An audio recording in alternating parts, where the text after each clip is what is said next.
System में हमने on grid inverter use किया है जो कि 10 किलोवाट की कैपेसिटी में है। थॉमसन कंपनी के ब्रेकर्स यूज किए गए हैं एसी और डीसी साइड के लिए। डीबी बॉक्स IP65 यूज किया गया है जो कि हीट प्रूफ है। लोंजी हाइमो 7 के bifacial and type solar panel use किए हैं। क्या आपने बायफेशियल पैनल उन जगहों में इंस्टॉल करना है जहां पे एलिवेशन हो, जहां पे हाइट पे पैनल्स लगने हो। इन पाइप का एलिवेटेड अपलिफ्ट सोलर स्ट्रक्चर है जो कि रूफटॉप की रिक्वायरमेंट के अकॉर्डिंग डिजाइन किया गया है।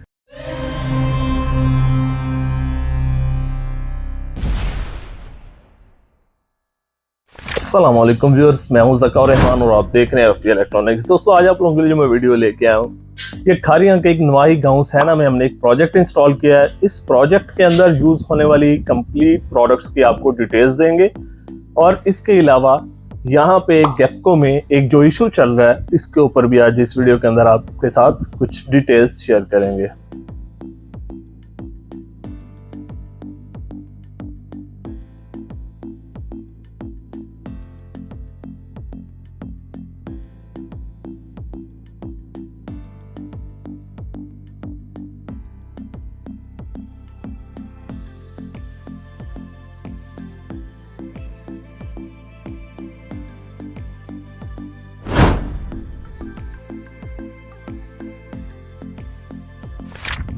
तो सबसे पहले अगर इस सिस्टम में यूज होने वाले इन्वर्टर की बात कर ली जाए तो सिस्टम में हमने ऑन ग्रिड इन्वर्टर यूज किया है जो कि 10 किलोवाट की कैपेसिटी में है और ग्रोवाट कंपनी का IP65 इन्वर्टर है।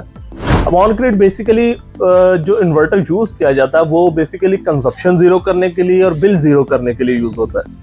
डायरेक्ट लोड से इसका कोई कंसर्न नहीं होता है, इसका कंसर्न होता है कंजप्शन। जितनी कंजप्शन है उसके अकॉर्डिंग सेटअप डिजाइन होगा और वो आपकी कंजप्शन जीरो हो जाएगी।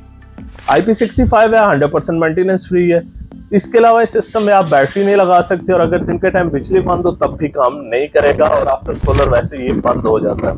5 ईयर्स की कंप्लीट वारंटी इस इन्वर्टर की मिल जाती है। 13 से 15 किलोवाट तक सोलर पैनल आप इजीली इसके ऊपर इंस्टॉल कर सकते हैं।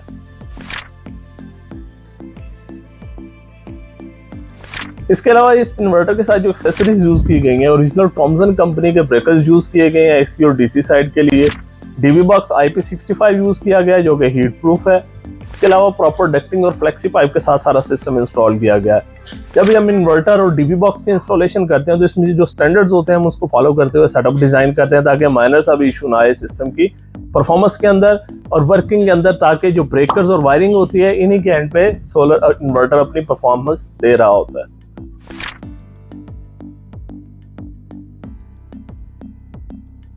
इसके अलावा सिस्टम में यूज होने वाले पैनल्स की बात कर ली जाए तो सिस्टम में हमने लोंजी हाइमो 7 के bifacial and type solar panel use किए हैं जो 12 इयर्स की रिप्लेसमेंट और 30 इयर्स की परफॉर्मेंस वारंटी के साथ आते हैं।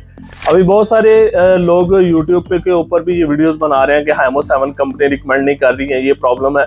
अब ये इशू हमने तब उठाया था जब लोगों को पता भी नहीं था। बेसिकली ये बायफेशियल पैनल होता है और बायफेशियल पैनल्स का जो एक्चुअल क्राइटेरिया वो उसकी एलिवेशन है कि आपने बायफेशियल पैनल्स उन जगहों में इंस्टॉल करना है जहाँ पे एलिवेशन हो, जहाँ पे हाइट पे पैनल्स लगने हो। तो यहाँ पे हमने जो पैनल्स का स्ट्रक्चर डिजाइन किया उसके अंदर आप देख सकते हैं कि हमने इन पैनल्स को हाइट पे इंस्टॉल किया। एलिवेशन है, सरफेस एरिया जितना भी इसका ग्राउंड माउंटिंग है वो सारा क्लियर है, रिफ्लेक्शन भी मिलेगी और एक्स्ट्रा एफिशिएंसी भी पैनल्स देंगे।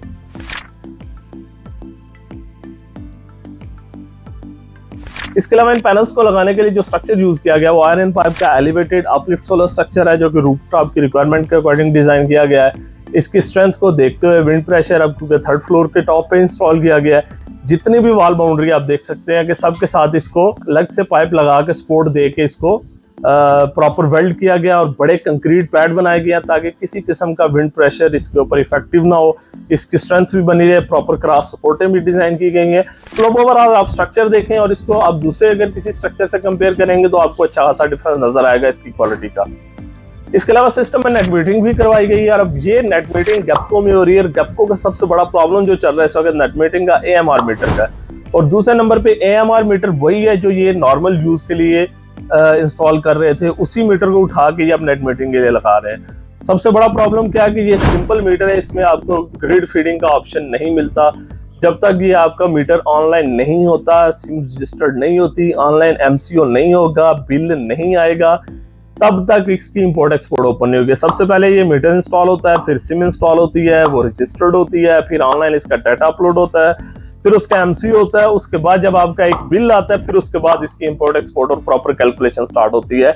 मतलब जो जानबूझ के यहाँ तक कस्टमर्स को खजल करने के लिए पहुंचाया गया। गैपको के अंदर सबसे बड़ा इशू हमारे लिए क्या बना हुआ है नेट मीटिंग्स का, तो 2-2 3-3 महीने 4-4 महीने लग रहे हैं लोगों के सिस्टम्स के ऊपर जो कवर नहीं हो रहे। तो ये बेसिकली गैपको का इशू है, जो बहुत सारे लोग पूछते हैं कि यार ये लेट हो गया। कुछ हमारे कस्टमर है, कुछ दूसरी कंपनीज के कस्टमर हैं जो हमारे साथ कॉन्टेक्ट करते हैं। तो इसमें अब आपको सिर्फ पेशेंस और सब्र के साथ चलना पड़ेगा और काम आपका हो जाएगा इंशाल्लाह। तो इस तरह के सिस्टम्स के लिए, ऑन ग्रिड सिस्टम्स के लिए, खारियां हो, गुजरात हो, गैपको हो, गुजरांवाला जो डिवीजन है इसके अंदर कहीं भी किसी भी जगह पे ऑन ग्रिड सिस्टम लगवाने के लिए आप हमारे साथ कॉन्टेक्ट कर सकते हैं। और गैपको का स्पेशली नाम मैंने किस लिए गुजरांवाला डिवीजन का लिया, क्योंकि मैंने स्टोरी पहले बता दी कि 3 से 4 महीने आपकी प्रॉपर नेट मीटिंग स्टार्ट होने में इजीली लगेंगे। अदरवाइज आप पूरे पाकिस्तान में प्रोजेक्ट्स के लिए हमारे साथ कॉन्टेक्ट कर सकते हैं।